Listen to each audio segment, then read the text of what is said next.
បែបនេះខំភេងពេកហើយសម្រាប់វ័យអ្នកសម្បត្តិស្នេហាពិតជាត្រជាក់ឲ្យបងរលាបងមិនចង់ឃើញពីភាពឈឺចាប់នៃយើងក្រុមគ្នាទើបសម្រាប់ចិត្តលាទៅឲ្យឆ្ងាយតែបងមិនដាល់កន្លងចង់មានពេកហើយចំណោះស្នេហ៍នេះទុកឲ្យមកជានឹងដងស្រាយតែរូបគេអត់ល្អណាអូនទើបបងសប្បា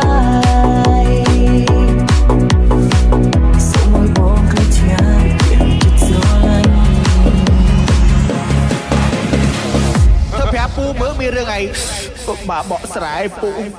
បើមានមីក្រូខ្ញុំមកបកស្រាយតាមបទចម្រៀងប្រហែលជាពូយល់ YouTube សូមបទស្រឡាញ់គឺលះបងភ្លេងសុទ្ធតុងអែសូមជ្រាបឡូវសូមរកខ្លួនចេញហើយស្នេហ៍កុំឲ្យឈឺចាប់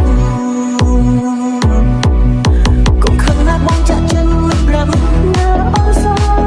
ឡាញ់ឲ្យបងអត់គំនិតនេះកន្លងតែអូនស្រឡាញ់តែបងត្រូវដើរជឿបីអូន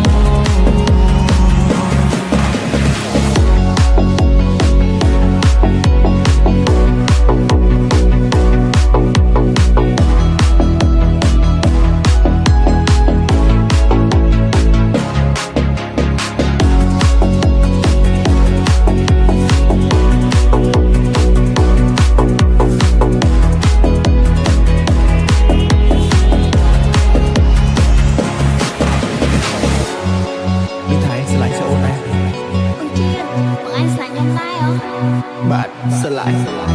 បើនិយាយតាមត្រង់បងស្រឡាញ់អូនមកយូរហើយយើងជាមិត្តភក្តិមួយគ្នាឥឡូវប្រកាសថៃទៅហើយអត់មានទៅហើយមិនយកនេះអញពីនេះចិត្តចូលរួម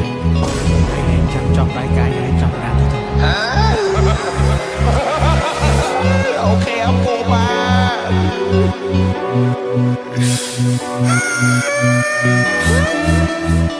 ពូអាណិតក្មួយខ្លាំងក្មួយលះបងពីឯក្មួយពូយល់អារម្មណ៍ក្មួយឯងអើយបាទឯងបងបាទឯងក៏អាណិតបងឯងខ្លាំង